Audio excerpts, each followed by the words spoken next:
ተመልካቾቻችን እንደምንላችኋል የሰዓቱን የቢዝነስ ጉዳዮች ይዘን ቀርበናል። አብራችሁን ቆዩ። ኢትዮጵያ ምርቶቿን በዓለም ገበያ ተወዳዳሪ በማድረግ የወጪ ንግድ አቅሟን እያሳደገች መሆኑን የንግድና ቀጠናዊ ትስስር ሚኒስትር ዶክተር ካሳሁን ጎፌ ገለጹ። የንግድና ቀጠናዊ ትስስር ሚኒስትር በኢትዮጵያ ከሚገኘው የቻይና ኤምባሲ ጋር በመተባበር ወደ ላቀ የንግድ ኢኮኖሚ ትስስር የሚሸጋገር ስምምነት አድርጓል። ዘገባው የኢትዮጵያ ዜና አገልግሎት ነው። በቀለ ተሾመ እንደሚከተለው ያቀርበዋል። በመድረኩ የቻይና አስመጪ ጥራት ያላቸውን የኢትዮጵያ የግብርናና የኢንዱስትሪ ምርቶችን በስፋት እንዲገዙ ለማድረግ የሚያስችል የፕሮሞሽን ስራዎች ተከናውነዋል። የንግድና ቀጠናዊ ትስስር ሚኒስትር ዶክተር ካሳሁን ጎፌ የስምምነቱ ዓላማም የኢትዮጵያን የወጪ ንግድ ገቢ ግኝቶችን ለማሳደግ የሚያስችል የፕሮሞሽን ስራዎችን በቻይና ሀገር ማድረግ የሚያስችል መሆኑን ተናግረዋል። ሚኒስትሩ ከቻይና ኤምባሲ ጋር ሰፊ ውይይቶችን ሲያደርግ መቆየቱን ገልጸው ስምምነቱ ከብዙ ስራዎች በኋላ የተገኘ ውጤት መሆኑን ገልጸዋል። ወደ 33 የሚጠጉ ኮንትራቶች ወደ 340 ሚሊዮን ዶላርና ከዛ በላይ ገቢ ሊያስገኝ የሚችል ኮንትራት ነው የተፈረመው። ይሄ ገበያ ማፈላለግ በተለይ ትልቁን የቻይና ገበያ የመግባት ኤክስፖርቱ ቻይና ኢኒሼቲቭ አካል የሆነውን ከቻይና አገር ገዢዎች መጥተው የኛ ላኪዎች ከዚህ በተደረገው ድርድር እና የገበያ ስምምነት ዛሬ ወደ 33 ኮንትራቶች በቡና፣ በቅባት እህል፣ በጥራጥሬ፣ በቆዳ፣ በማዕድን ምርቶች እና በጨርቃጨርቅ ስምምነት ላይ ተደርሷል። ይሄ በጣም ትልቅ አፈጻጸም ሊባል የሚችል ከቃል የዘለለ ከዚህ ፊት በንግግር ፕሮሞት እናደርጋለን ወጪ ንግድ እንልካለን ወደ ውጪ ከማለት ቃል የዘለለ ነው። መንግስት በ2019 በጀት ዓመት ከወጪ ንግድ 13.4 ቢሊዮን ዶላር ለማግኘት ማቀዱን ገልጸው ስምምነቱ ይህንን ማሳካት የሚያስችል መሆኑን ጠቁመዋል።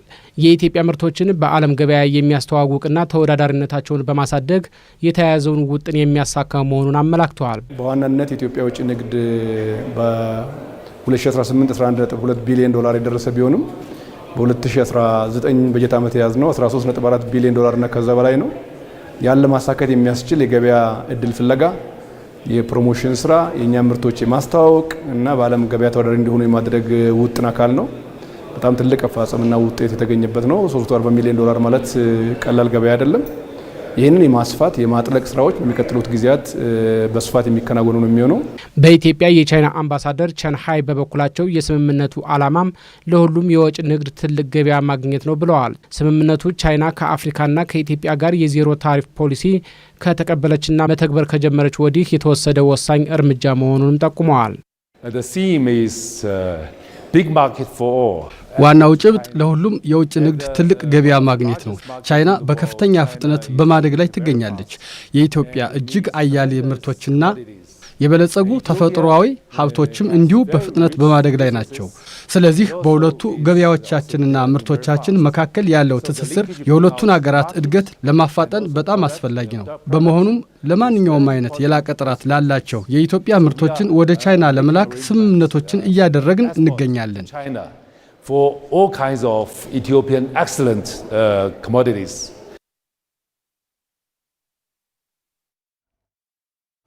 የደላላ ጣልቃ ገብነቶችን በማስወገድ ህገወጥ የማዕድን ቁፋሮ ለመከላከል እየተሰራ እንደሚገኝ የማዕከላዊ ጎንደር ዞን ማዕድን ሀብት ልማት መምሪያ አስታወቀ። ዞኑ ከአጎራባች ዞኖች ጋር በቅንጅት በመስራት ህገወጥነትን እየተከላከለ መሆኑን ተገልጿል። የዝባለም ጌታነህ በዝርዝር ትነግረናለች። ህገወጥ የማዕድን ቁፋሮና ዝውውር በአንድ ሀገር ኢኮኖሚ ላይ የሚያደርሰው ጉዳት ዘመናዊና ዘላቂ እድገትን የሚፈታተን ከፍተኛ ተጽዕኖም ያለው ነው። በማዕከላዊ ጎንደር ዞንም ህገወጥ የማዕድን ቁፋሮ ይታይ የነበረ ሲሆን በተከታታይ በተሰራ ስራ እየቀነሰ መምጣቱን የዞኑ ማዕድን ሀብት ልማት መምሪያ ኃላፊ አቶ ደጀን ግርማው ተናግረዋል። ህጋዊ ፍቃድ ተሰጥቷቸው የህገወጥነት ያልተፈቀደላቸው መልኩ ደረሰኝ ሳይቆርጡ ህገወጥ መንገድ የተሰማሩ 141 የሚሆኑ ባለፍቃዶች እንዲሰረዝ ጭምር እርምጃ የተወሰደበት አመት ነበር።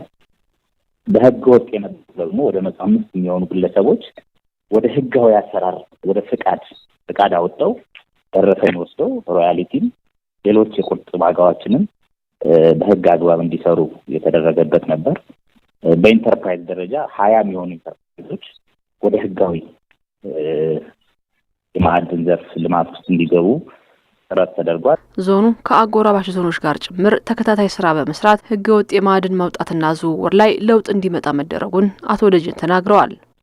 በተለይ የኛ ዞን ከደቡብ ጎንደር በኩል የሚያገናኘው ወደ ባህር ዳር ቀጠና ከእንፍራዝ አካባቢ የሚመጡ ህገወጦች ነበሩ እና አዲስ ዘመን ላይ ከደቡብ ጎንደር ጋር በማቀናጀት ህጋዊ የሆነ ደረሰኝ የሌላቸው እና ሲያዘዋውሩ የተገኙ ህጋዊ እርምጃ ጭምር እንዲወሰድ በማድረግ ተከታታይ የሆነ ድጋፍና ክትትል ከወረዳዎች ጋር ወስደን ማስተካከያዎችን አድርገናል። ኦልሞስት አሁን ባለው ሁኔታ እንደኛ ዞን ህገወጥ ምርትም ዝውውርም የለንም ብሎ መውሰድ ይቻላል።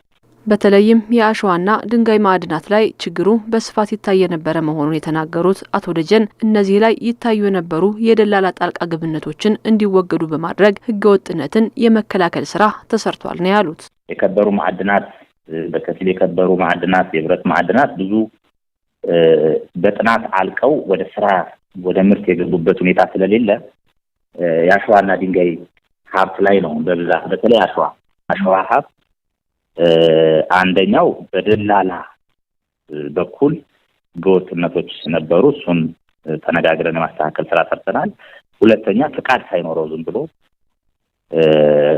በተለይ በዚህ በለታ አቅጣጫ እንዲህ አይነት ችግሮች ነበሩ። እሱንም ለማስተካከል ሙሉ ለሙሉ ማስተካከልና መውሰድ ይቻላልና ብዙዎቹ ህገወጥነት እንቅስቃሴ የሚሰራባቸው እነዚህ ናቸው።